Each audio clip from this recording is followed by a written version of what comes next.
Bonjour à tous, bienvenue sur Waraparo numéro 11 ou 12, je ne sais plus, j'en fais trop. Alors on a un énorme leak, je vais dire fuite parce que c'est plus facile à dire. On a une énorme fuite sur le codex Warliter, on a quasiment toutes les infos. Et on va directement se jeter dans le bain parce que c'est ce qui nous intéresse aujourd'hui. Alors, pour parler de la fuite, ça vient de Discord, de Reddit et notamment de la chaîne YouTube Blood for the Blood God. Je le mettrai en description si vous avez envie de voir. C'est une chaîne YouTube dédiée uniquement pour les World Eaters. Donc la fuite semble 100% vraie. Ça semble complètement réaliste en termes des informations qu'on peut avoir. Alors, juste petite notification avant qu'on commence. Je vous en supplie, ne râlez pas sur les changements. On n'a ni les coins en point, on n'a pas non plus toutes les informations. Il y a beaucoup de changements en plus, donc voilà, il y a plein de choses à prendre en compte. Donc je veux pas qu'on ait des gens qui disent ah c'était mieux avant, il y a plein de changements, etc. Blablabla. Je vous ai mis comme une image de à quoi on pouvait s'attendre au niveau de l'information qu'on a. Là c'est en gros, mais vous allez voir qu'on a plus que ça en changement. Mais voilà, je ne veux pas avoir ce genre de râlage ou de comportement à ce niveau-là. C'est tout nouveau, ça fonctionne pas de la même manière, c'est plus du tout le même coup en point, donc on va voir ce que ça donne. Et de toute façon, il y a un changement de méta qui arrive dans pas très très longtemps avec des nouvelles cartes, donc voilà. Alors, on va d'abord s'attaquer sur la règle d'armée. C'est toujours les bénédictions de Korn, et c'est toujours le même principe. On va lancer 8d6 au début du round, pardon, et en fonction des jets réussis, on va avoir des bonus. À savoir qu'on avait déjà une fuite précédente qui avait parlé de ça. Alors, il y a un détail qui change, mais globalement, c'est exactement ce qu'on a. Vous voyez si on a, pour avoir des doubles ou des triples, les bonus qu'on peut avoir. Et les trois changements majeurs, c'est qu'on a une reroll de charge maintenant, un pain à 6 et une conso à 6. Pour moi, ça reste très fort. Et on a Devastating Wound, donc blessure dévastatrice tout seul, c'est super bien. À savoir que la fuite précédente parlait juste de la blessure dévastatrice contre l'infanterie. Apparemment, ça a l'air d'être blessure dévastatrice tout court. Donc ça confirme plus ou moins la fuite qu'on a eue, que j'ai fait une vidéo il y a 2 jours. Ça reste quand même des changements majeurs. Alors il y a peut-être juste la reroll des charges qui est peut-être pas terrible, mais au moins ça permet de s'assurer de pas mal de charges. C'est vrai que c'est mieux une advance charge par rapport à une reroll de charge, mais bon, c'est clairement pas la même probabilité de bonus. Par contre, ce qui est fort, ça reste le paline et la conso. Ça a un bonus super fort et les Devastating Wound, enfin blessure dévastatrice. Je pense que n'importe quelle autre armée serait contente de l'avoir, et je pense que le Warrior est très content de l'avoir, notamment tous les mécanismes de touche soutenue. Alors, donc ça c'était pour la règle d'armée. Maintenant, on va s'attarder au changement des personnages. Les personnages, donc on a en gros évidemment, il va avoir la blessure dévastatrice sur ses attaques de mêlée. Il peut toujours revenir à la vie, mais c'est plus tout à fait la même chose. C'est moins facile et c'est moins débile parce que c'est vrai, avant, on pouvait le ramener en rapid ingress full point de vie et c'était pour un jet de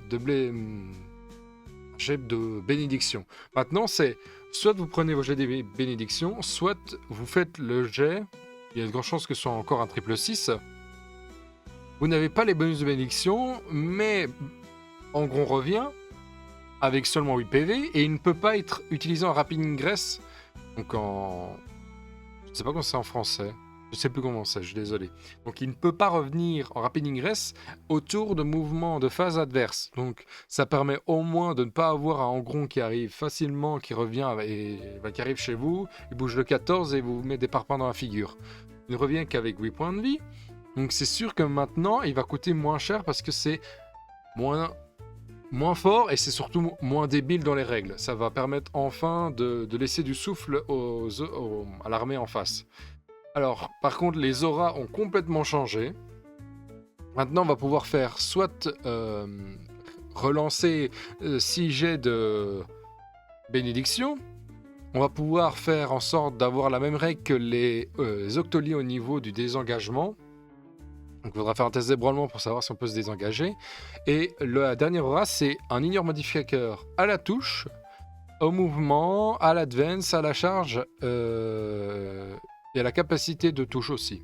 Donc c'est pas la même chose, hein, touche et capacité de touche, deux choses différentes.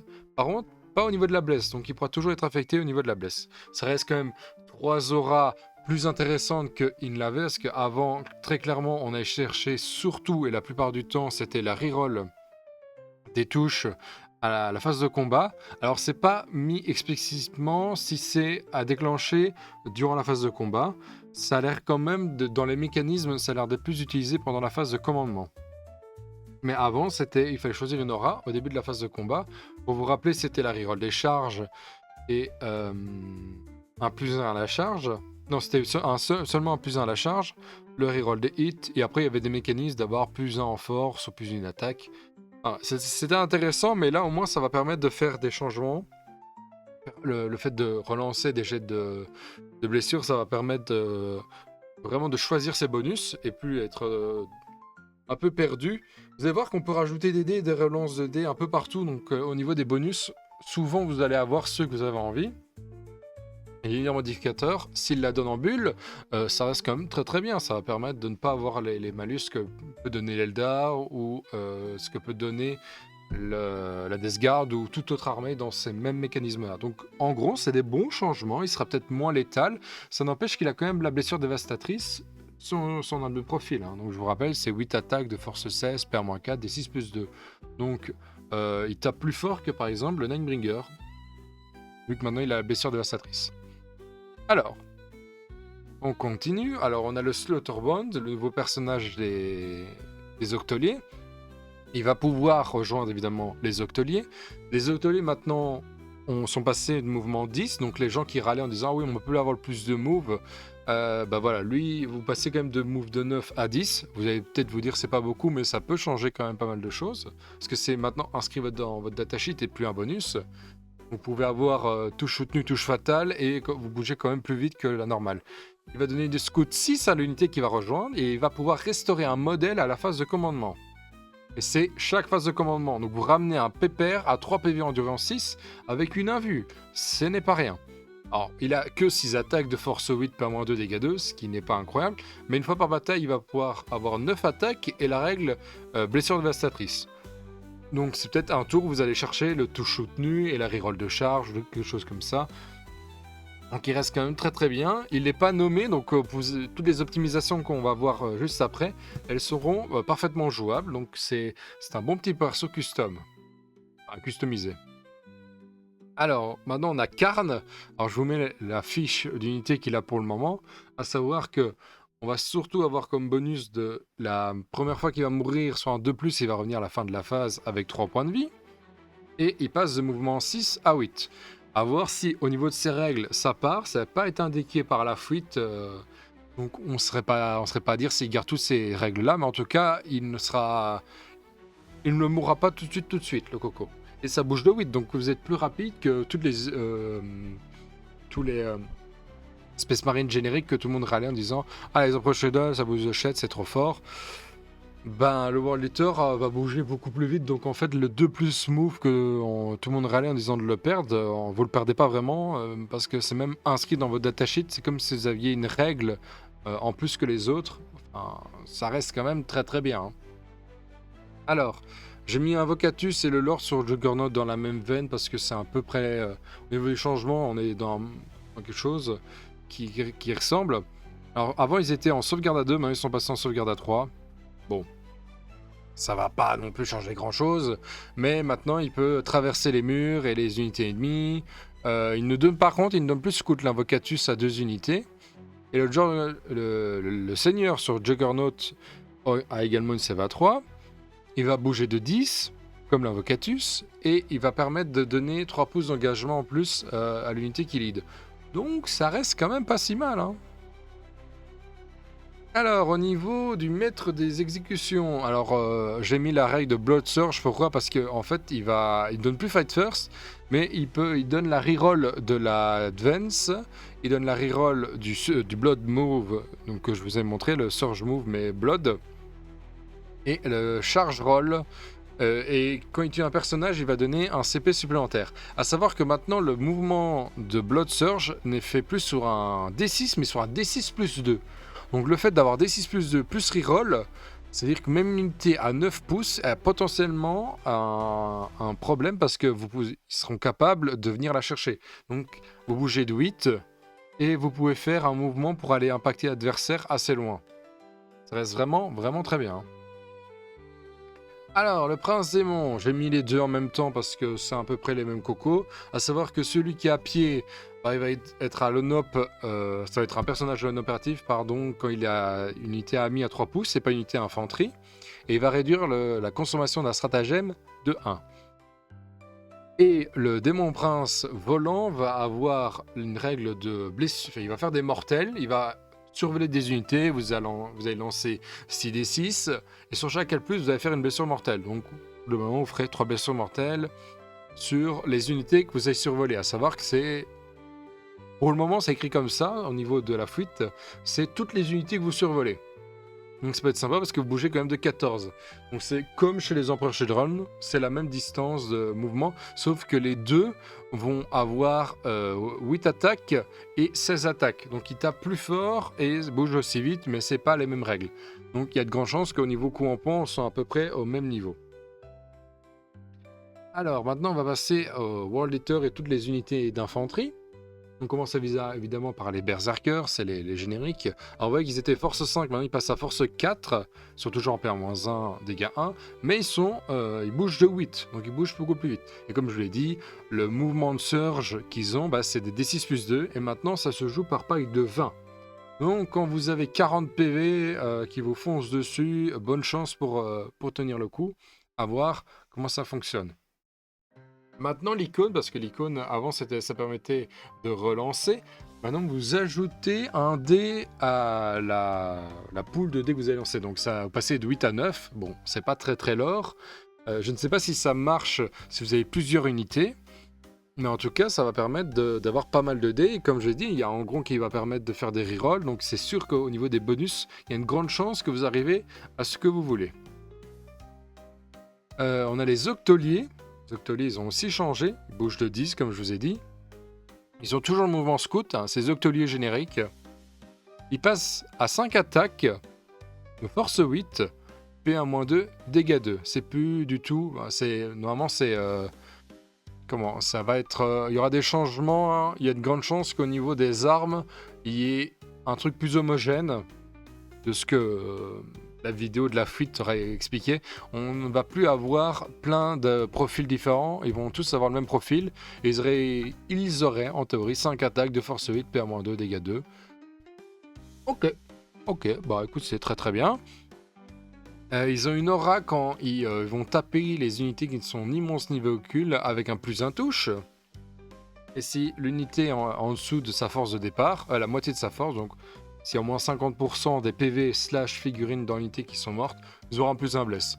Donc en fait, ce sera les octoliers, peut-être qu'ils vont se jouer seulement par 3, et ce seront les unités finishers, parce que quand vous avez 5 attaques qui touchent à 2 de force 8, on pourra ajouter touche soutenue ou touche fatale ou deva, etc.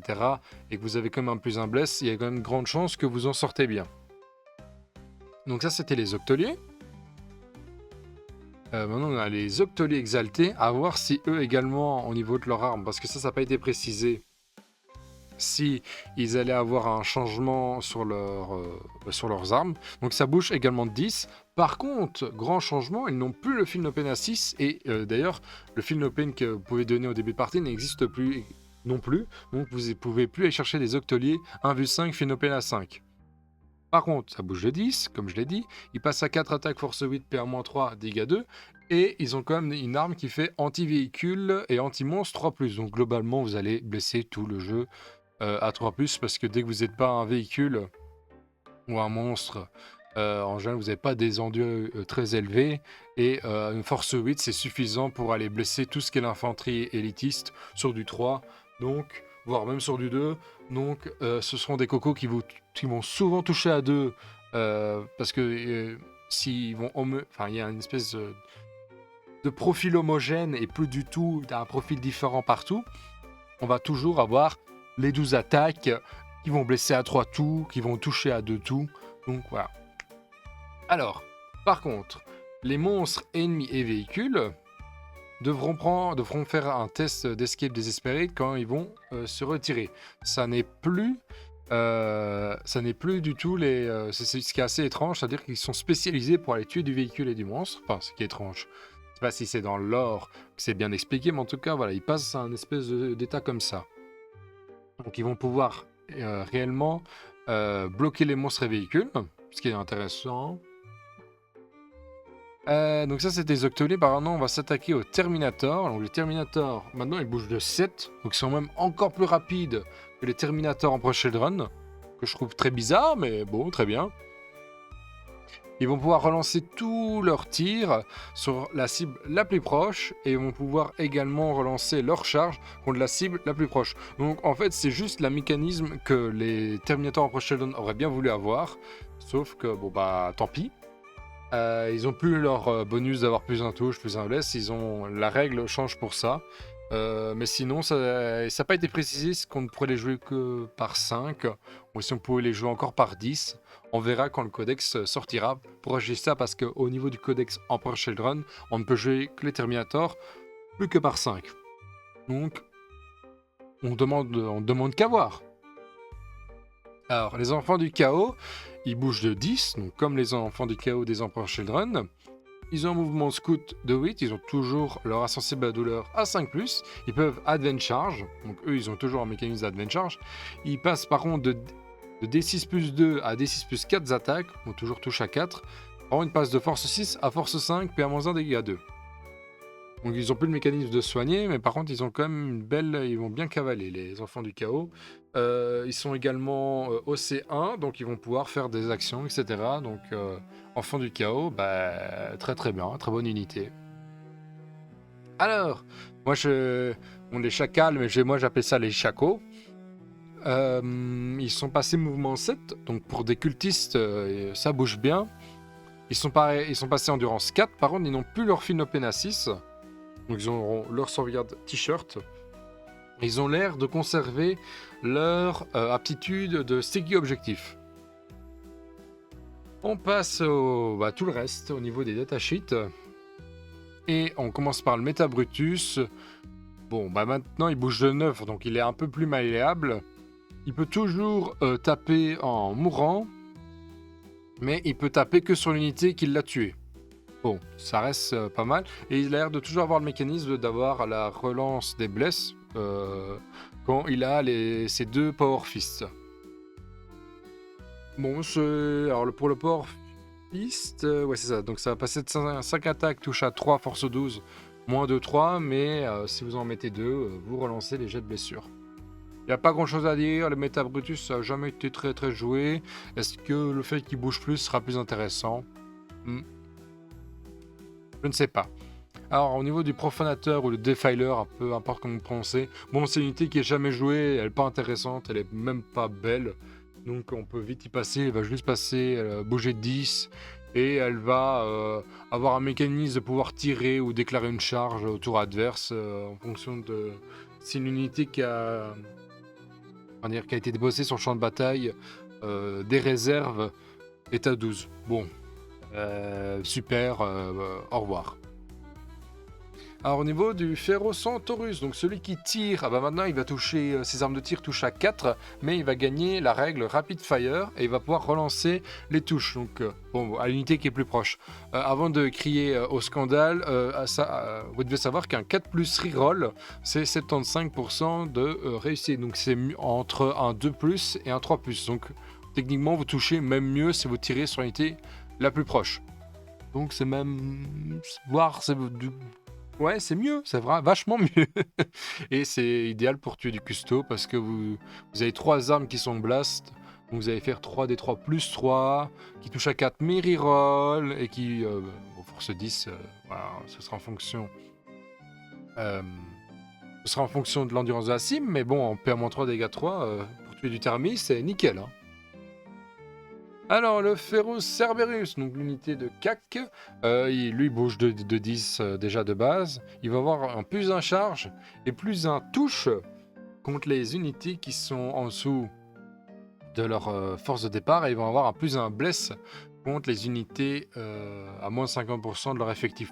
Donc il a même une meilleure règle que le Ferrocerberus des Emperor Children. Je regarde pas les autres des Thousand Suns de la Death Guard parce que ça va bouger. Je vous rappelle que le Ferrocerberus des... pardon. des Emperor Children. Lui, c'est un plus un touche si l'unité en face est en dessous de sa force de départ. Et plus un bless si l'unité en face est en dessous de ses 50% de PV ou d'effectif. Donc lui, il a un plus un charge en plus dans ses bonus. Donc voilà, il est mieux que le Codex Emperor Children. Vous allez voir qu'en fait, plus on avance au niveau du World Eater, plus le World Eater devient meilleur que l'Emperor Children à tous les niveaux. Vraiment. Alors, on va passer au Predator. Bon, il n'y a pas vraiment de choses intéressantes. Il va tirer sur une unité, il va lui mettre moins un touche. Je pense que l'ancienne règle était mieux, mais en général, en World Eater, on ne jouait pas vraiment de Predator. Par contre, on peut regarder pour le Predator aussi Annihilator. Il a la reroll des blesses et des dégâts contre l'unité la plus proche, mais il touche à 4. À savoir que l'unité la plus proche doit être un véhicule pour avoir les rerolls. Avant, c'était reroll, vous lancez un dé pour relancer le reroll de dégâts contre les monstres et véhicules, donc ça marche même pas sur les monstres. Bon, c'est pas intéressant, les Predators sont pas du tout intéressants en World Eater. Ce sera beaucoup plus intéressant de jouer avec le Ferocerberus, si je me trompe. Non. Oh non. Le Ferocentaurus, si vous voulez tirer avec un truc. Alors, le Rhino. Bon, le Rhino, il a aussi changé de règle, il ne se soigne plus. Ce qu'il va avoir, c'est que quand une unité ennemie finit un mouvement à 9 pouces de votre Rhino, vous allez pouvoir désembarquer avec vos Berserkers. Il faut savoir que les Berserkers, comme je le rappelle, ils ont un mouvement de Surge, donc si l'unité s'est rapprochée des Berserkers, vous allez quand même pouvoir faire un mouvement derrière. Donc ça peut être quand même intéressant. Hein. Alors Land Raider ne change pas, donc c'est toujours le même mécanisme. Hein. Vous allez pouvoir désembarquer désembarquer chargé après que le Land Raider ait bougé. Sinon c'est les mêmes statistiques, donc il va falloir certainement 240 points également. Le Seigneur des Crânes, alors il y a quand même pas mal de changements. Donc maintenant il bouge de 12 et plus du tout de 8. Donc ça c'est quand même un sacré chemin, parce que virtuellement il va gagner plus de moves.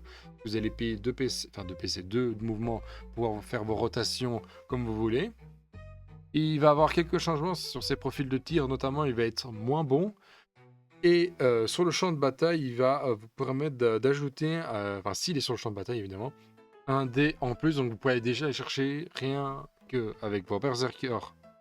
Et lui, vous pouvez avoir déjà 10 dés, à savoir si ça s'accumule ou pas, les bonus des berserkers sur table.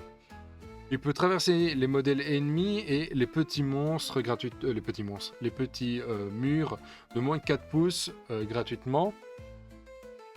Et il peut faire comme les Titanic, traverser complètement une grosse ruine, mais sur un 1, il sera ébranlé. Alors au niveau des démons, comme vous pouvez le voir, on va avoir Scarbrand, on va avoir un buveur de sang, on va avoir les sanguinaires, donc la battle line, les lignes démons de corps classique, les démons sur les crushers, donc sur les juggernauts, et les chiens du chaos. Ah non. Donc on aura évidemment les 5 datasheets classiques du démon. Si vous voulez savoir à quoi ça ressemble les datasheets, il n'y aura pas de changement a priori par rapport au codex, codex, on va vraiment appeler ça le codex, mais on a eu les mêmes datasheets, on a une refonte des datasheets chez les démons, donc il y a de grandes chances que les mêmes datasheets démons apparaissent ici également. Donc ça c'était concernant tous les datasheets. On va pouvoir s'attaquer au détachement. Il n'y en a que 5 dans le codex, mais il y en a quand même plus un par rapport à celui qu'on a eu pour l'hiver, mais plus pour Noël. Alors le premier, c'est, moi j'ai appelé ça le culte du sang. Ça va concerner tous les cultistes. Donc ça va concerner la nouvelle unité qui est apparue, qui s'appelle les Gore-Morgers. Je sais pas comment on pourrait le traduire en français. Gore, c'est un peu sanglant ou gore.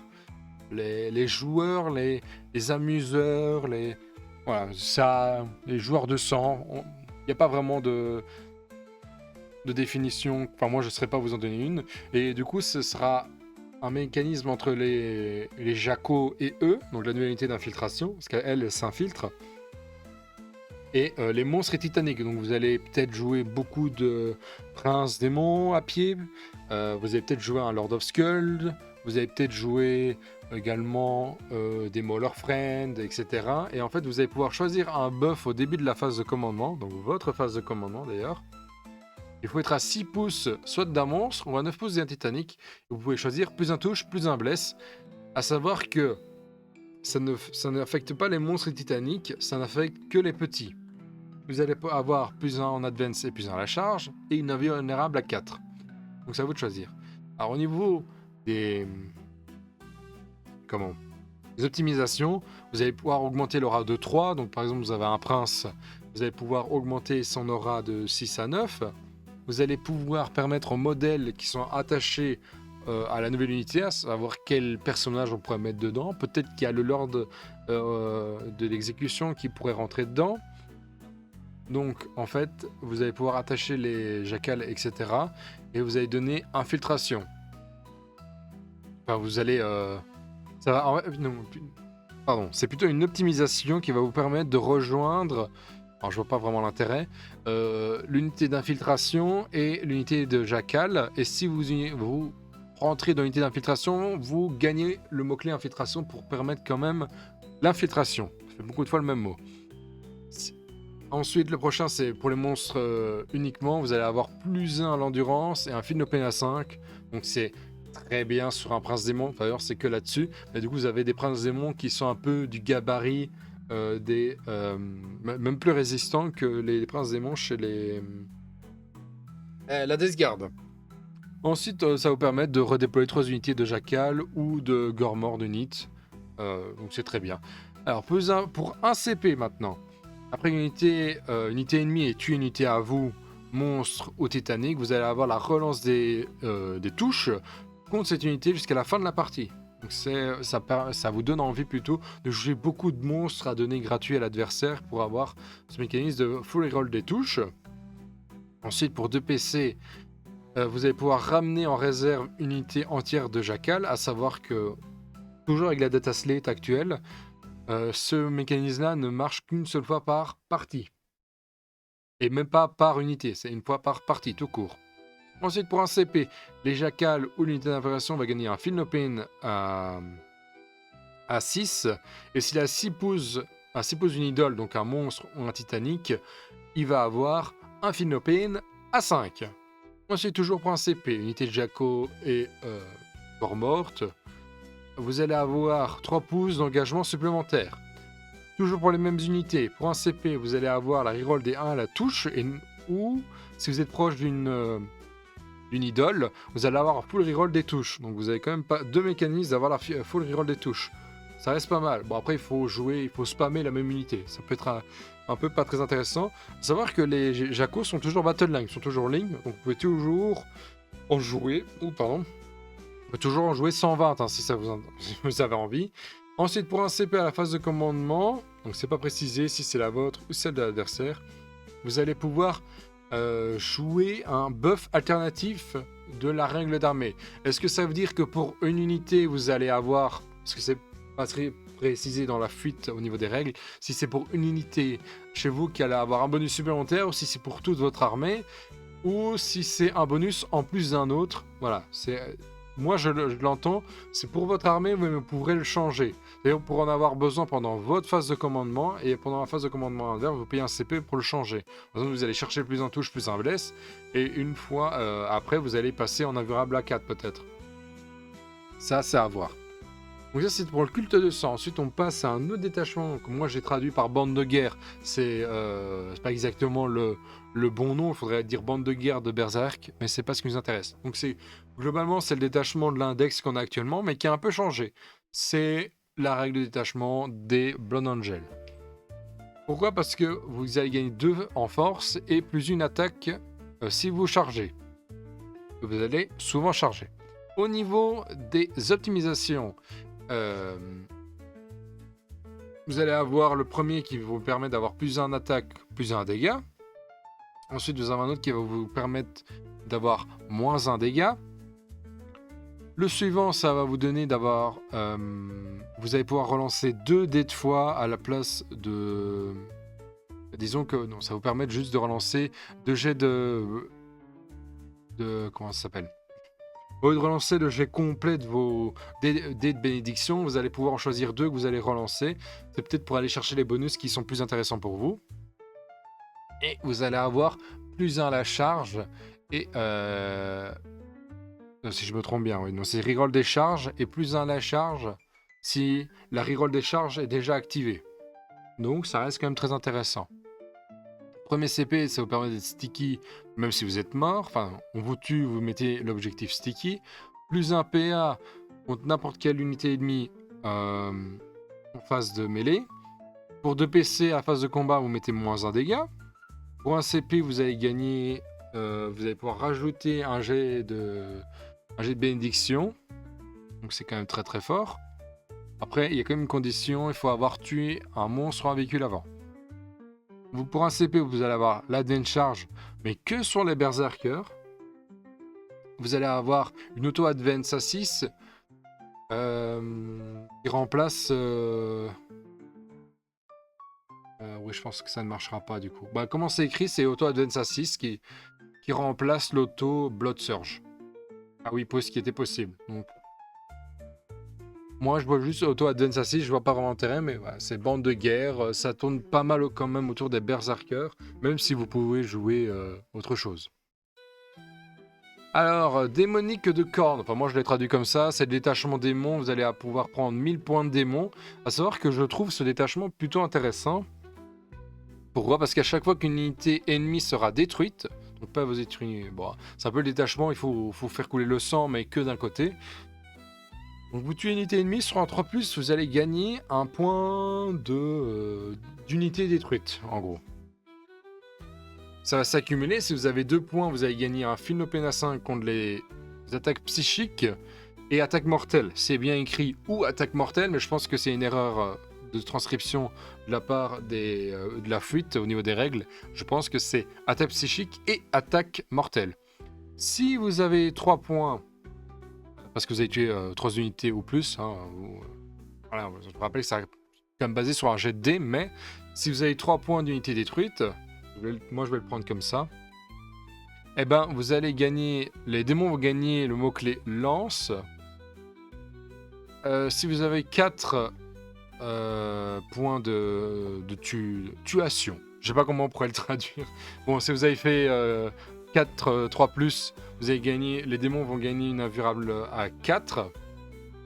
Et si vous avez 5 points ou plus, les démons vont gagner les buffs liés à la règle d'armée. Globalement, ils vont bénéficier des bénédictions et du coup, bah, vous donnez quand même la règle d'armée, ce qui est quand même sympa. Parce que c'est un peu dommage d'avoir 1000 points ou la moitié de l'armée qui ne bénéficie pas de cela. Bon, après, on continue. Donc, au niveau des optimisations, c'est seulement sur les World Eaters. Les démons à 6 pouces vont gagner la règle d'armée, donc je pense que c'est quelque chose qui sera auto-include à chaque fois. La prochaine va vous donner une sauvegarde à 2+, et si le personnage qui est détruit, vous allez gagner un point. Bon, ils appelaient ça Blood Title. Est-ce que je le traduirai pas? C'est un peu tard pour le traduire, mais j'ai quand même regardé pour comment ça se traduit. Parce que je connais pas ce mot. Non, il n'y a pas de L. Hein. C'est Blood Tite. Tithe. Tide. Ah, c'est une dîme, c'est ça. La dîme de sang. J'aurais dû y réfléchir. Bon, vous allez avoir... donc, votre personnage va être détruit. Et il va avoir la dîme de sang. Donc, après, c'est sur le Lord Juggernaut. Il va pouvoir être attaché au Blood Crusher. Donc, vous allez quand même avoir un perso qui va pouvoir lead les Juggernauts. Ou il va pouvoir lead les Flèches Ondes. Mais ça, c'est un peu moins intéressant. Et vous allez gagner le Deep Strike et la règle de la Blood Légion. Ça vous permet d'avoir... le mouvement de surge. Enfin, moi, je comprends comme ça. Peut-être que c'est moi qui va mal interpréter, mais voilà. World Eater, après, pour la dernière optimisation, ça va donner un plus 1 force, en plus 1 attaque, plus 1 dégât, et une auto-régénération de dîme de sang sur chaque unité détruite. Donc ça, je pense qu'il y aura souvent ces deux optimisations-là qui vont être prises. Celle qui va donner à 6 pouces aux démons les règles de détachement. Parce que c'est toujours bien d'avoir le létal, le tout soutenu, le déva, quand on ne l'a pas. et d'avoir un personnage un peu... je pense qu'on mettra ça surtout sur un démon, parce que vous avez 8 attaques, vous passerez à 9 attaques, vous êtes force 8, vous passerez à force 9, passer PA-2, dégâts 4, vous allez pouvoir vraiment chasser pas mal d'unités pour vous permettre d'avoir vite vos points de dîme de sang. Et plus vite vous allez à point, bon, c'est le problème, c'est qu'il vous faut une armée en face qui soit capable d'avoir beaucoup d'unités facilement tuables. Donc le culte, l'Astra, peut-être le Necron. J'essaie de réfléchir à d'autres armées qui sont assez populeuses. Peut-être la Sista. Et choses ainsi pour vite aller chercher vos bonus. Ça peut quand même... Je le trouve plus intéressant que le détachement démon des Empereurs Children. Ensuite, au niveau des stratagèmes, pour 2 PC, après qu'une unité a été détruite, vous allez pouvoir placer une unité Bloodletter, donc l'unité de ligne des démons, en réserve à 9 pouces. Enfin, 9 pouces, enfin, vous les mettez à 9 pouces de l'unité détruite. À portée d'engagement, mais c'est pas... not limited to outside of the 9. Ça, je suis pas sûr de bien comprendre le stratagème, par contre. Après qu'une unité a été détruite, on peut mettre une unité Bloodletter qui était en réserve à 9 pouces de l'unité détruite. En dehors de portée d'engagement, mais pas limité en dehors de 9 pouces. D'accord. Ok, donc vous pouvez mettre une unité de Deal Blood. Quand une unité amie a été détruite, vous la mettez à 9 pouces. Dans les 9 pouces de l'unité détruite, mais vous n'êtes pas limité par rapport aux 9 pouces quand vous la posez à l'adversaire. C'est un peu spécial quand même. Hein. Donc ça veut dire que ça vous oblige à jouer des Bloodletter si vous voulez faire ce mécanisme-là. Ensuite, une unité War Eater à 6 pouces d'unité démon va gagner le mot-clé lance. Donc c'est la même mécanique que quand vous arrivez à 3 points de dîme de sang. Si votre armée est enragée, donc c'est ça, si vous avez déjà le mot-clé lance, vous allez avoir la reroll des blesses, parce qu'elle vous gagne la règle Tune Link. Pour un CP, après avoir tué un personnage ou un monstre, vous allez régénérer, waouh, ça c'est fort, D3 points, ça devrait même être 2 PC, je trouve ça, D3 points de dîme. Ouais, ça a l'air d'être très très fort quand même. Hein. Vous imaginez le petit personnage qui tue forcément quelque chose et qui va ramener un point. Vous faites D3 derrière, donc ça veut dire que en tuant une unité et avec un CP, vous pouvez déjà arriver minimum à 2, mais souvent à 3. Et vous avez une chance d'arriver à 4. Donc en tuant une unité, vous avez une chance. Ouais, non, c'est cassé. Ça, par contre, c'est un peu trop fort. Après, il faut tuer un monstre ou un personnage, mais je veux dire, vous pouvez mettre très bien ça sur un prince démon volant, le plus un force, plus une attaque, plus un dégât. Il va charger un truc, vous avez vraiment besoin de tuer un personnage, vous faites précision. Il y a de grandes chances que vous soyez capable de tuer le personnage. Vous payez un autre CP pour avoir le D3. Et juste en tuant une unité, vous arrivez à faire ça. Ça me paraît quand même très très fort. Ensuite, pour un CP War Eater, il va gagner une invulnérable à 5. Et si vous avez déjà la bénédiction à 4+,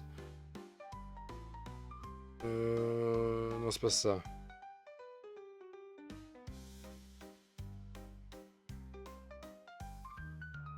C'est drôlement écrit quand même au niveau du...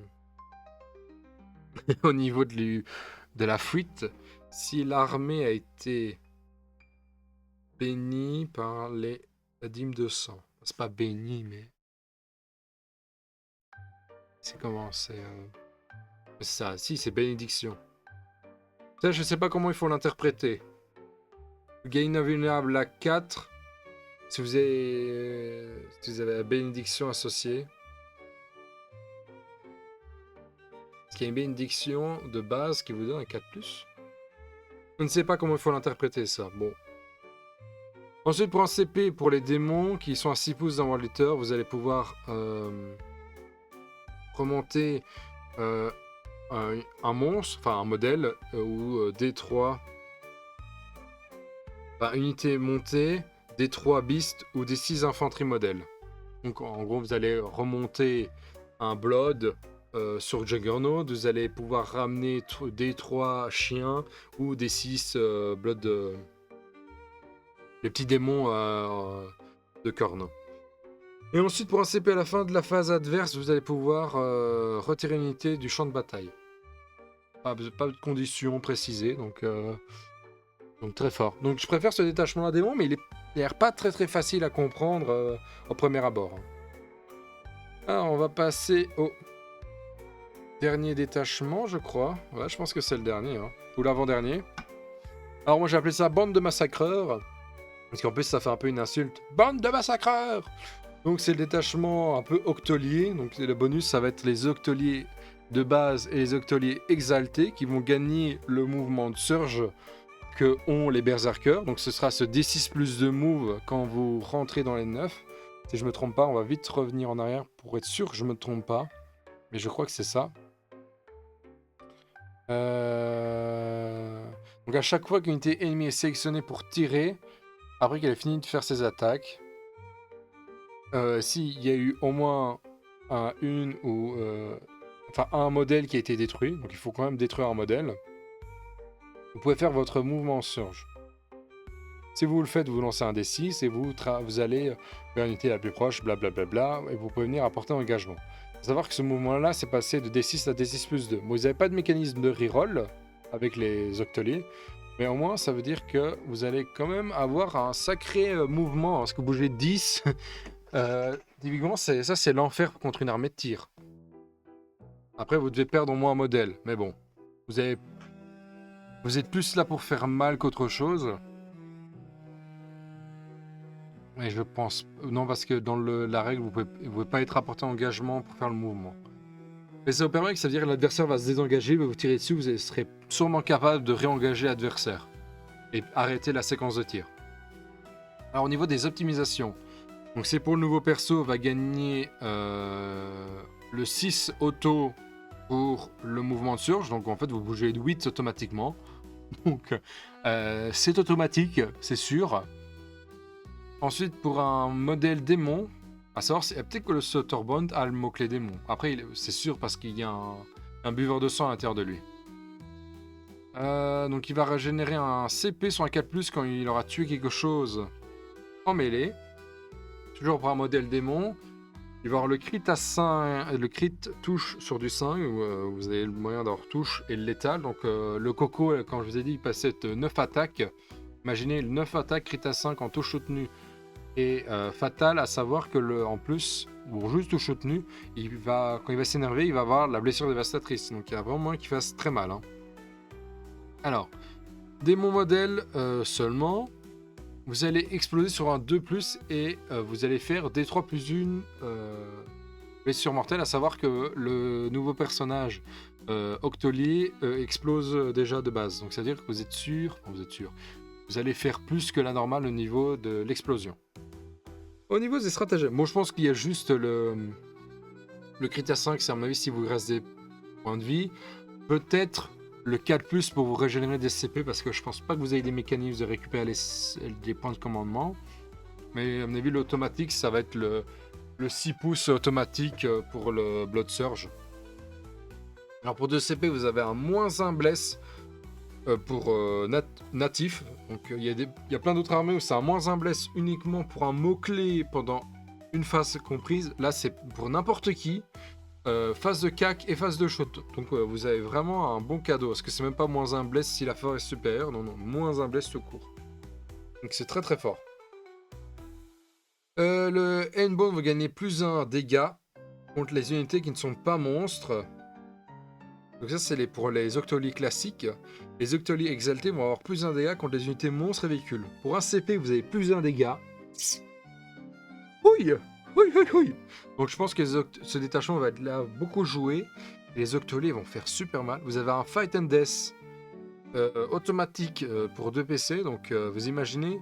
Bon après il faut 3 CP. Mais automatiquement vous pouvez dire à votre adversaire, bon moi genre +1 dégâts et dans tous les cas je te taperai dessus. Donc, très fort. Pour un CP, pour l'unité des Octoliers exaltés seulement, elles peuvent arriver en frappe en profondeur. Bon, ça a l'air de dire à 3 pouces, mais il y a de grandes chances que ce soit 6 pouces avec la dataset qui a été sortie, mais ne peut pas charger. Donc il y a de grandes chances que ce soit juste à 6 pouces. Pour un CP, vous pouvez traverser les unités ennemies. C'est pas précisé en phase de mouvement de charge, mais ça, je pense que ce sera précisé dans le codex. Pendant la phase de commandement adverse, vous allez pouvoir choisir une unité ennemie qui n'a pas d'engagement, elle devra faire un test à Battle Shock. Donc vous serez capable de parfois provoquer 2 tests de Battle Shock et empêcher complètement un adversaire parfois de se désengager parce que les octoliers ont toujours leur règle de si vous êtes désengagé, vous devez d'abord faire un test d'ébranlement pour le faire. Donc vous pouvez provoquer 3 tests d'ébranlement avec une unité adverse en sachant que vous avez le mécanisme quand même de venir vite dans les pattes de l'adversaire. Donc le détachement là est très bien parce que vous gagnez du mouvement, vous gagnez de la létalité, vous tapez en mourant, et vous de la résistance avec un -1 bless. Bon bah écoutez, c'est bien, c'est même très très bien. Hein. Et le dernier qui est un détachement qui joue un peu sur les transports, vous allez gagner +1 à la charge et le mot-clé lance quand vous désembarquez d'un véhicule, ou enfin d'un transport. Donc à mon avis ce sera beaucoup autour des rhinos. Peut-être Land Raider si vous voulez avec vos octoliers, mais je pense que ce sera mieux de jouer full rhino avec plein de berserkers. Sinon, après, au niveau des optimisations, l'unité qui a désembarqué de votre armée ne peut pas être ciblée par le stratagème Overwatch. Donc ça, c'est très bien. Les modèles d'unité vont gagner, donc la prochaine optimisation, le modèle de transport gagne le mot-clé Scout 9. Bon ben, super. Le suivant, c'est une fois par bataille. Les unités gagnent Fat First, donc pour l'instant les 3 armées sont très bons. Et le dernier, c'est les modèles embarqués dans un transport. On a 6 pouces du transport. Le transport peut tirer son unité ennemie et va provoquer un -1 touche. Bon, je pense que ça, c'est pas très intéressant. On va souvent prendre les 3 premiers. Même, je pense qu'on prendra tout le temps. On va essayer de faire en sorte de tout le temps prendre les 3. Parce qu'un transport avec Scout 9, vous allez vite dans les pattes de l'adversaire. Parce que vous pouvez, du coup, bouger de 9 avec votre transport. Vous débarquez de 6, donc faire un mouvement de 12. Bouger de 8, donc bouger de 20. Et vous avez une charge derrière. Bouger de 20 et vous pouvez encore charger. Et vous pouvez dire à l'adversaire, bah, tu peux pas m'overwatch avec ça. Enfin, tu peux pas m'overwatch. Il y en a un qui pourra pas être overwatch, et l'autre, il va faire son mouvement de 20. Au niveau des stratagèmes, pour un CP à la fin de la phase de combat, si vous êtes à 3 pouces d'un transport, vous pouvez réembarquer. C'est très bien. Un véhicule peut traverser les murs, mais pas l'unité ennemie, attention. Pour un CP, enfin tout est un CP. Une unité qui a désembarqué d'un rhino et qui n'a pas bougé et qui irait toujours à 6.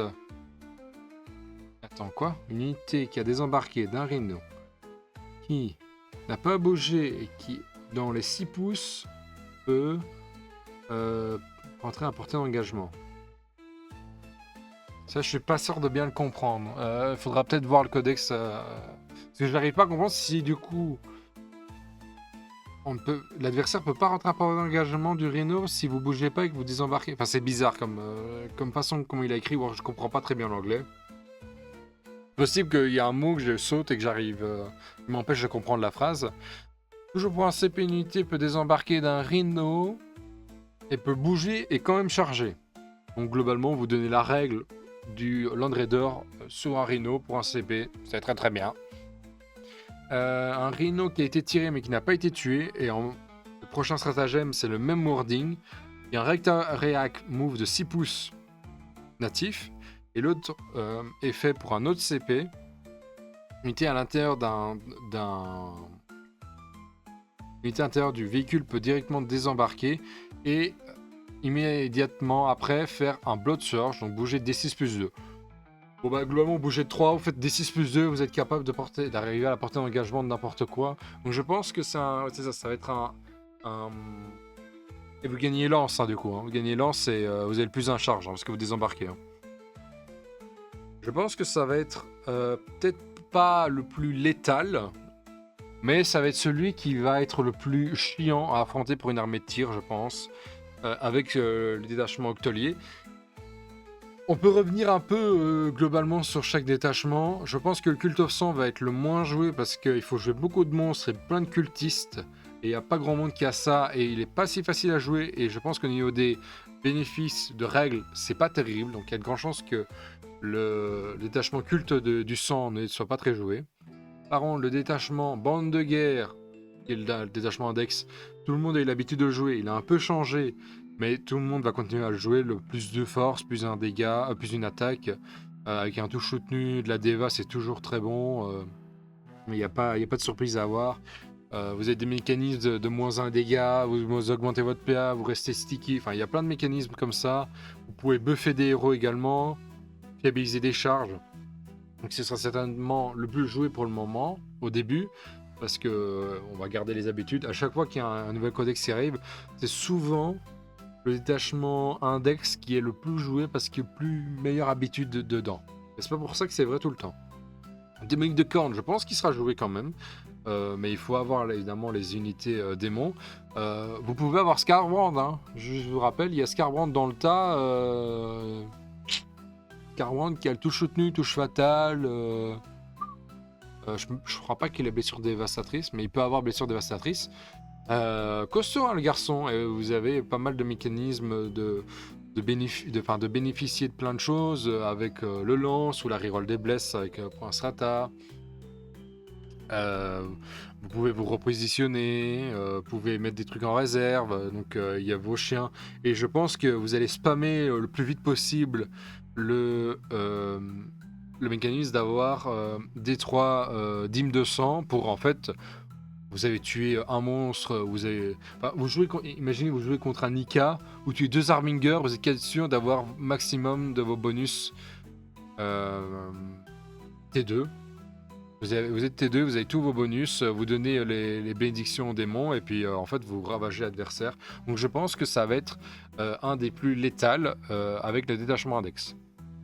Ensuite, le détachement massacreur, ça, ce sera sûrement un détachement skill cap, parce qu'il faut savoir jouer contre et il faut savoir jouer avec, parce que tous vos mécanismes de dégâts, à vrai dire, est vraiment plus au niveau des stratagèmes et pas du tout, et votre règle d'armée évidemment, et pas du tout dans la règle de détachement et les optimisations, même si vous avez un mécanisme d'avoir des crits à 5. Le truc, c'est que vous allez pouvoir... Il y a plein de mécanismes où vous traversez les unités ennemies, donc vous vous en foutez, vous bougez assez vite pour vous permettre ça. Vous avez les mouvements Blood Surge pour aller vite dans les pattes de l'adversaire. Donc en fait, contre une armée de corps à corps, pour vous dire... Enfin, contre une armée de tir, vous allez pouvoir l'engager. Contre une armée de corps à corps, vous avez moins 1 bless et tape en mourant. Ouh, sur des octoliers qui sont du rang 6. Dans tous les cas, vous allez pouvoir résister et puis ce sera à votre tour de taper. Et en général, quand vous allez taper, vous allez faire mal. Donc, je pense que celui-là aussi, il est très très bien.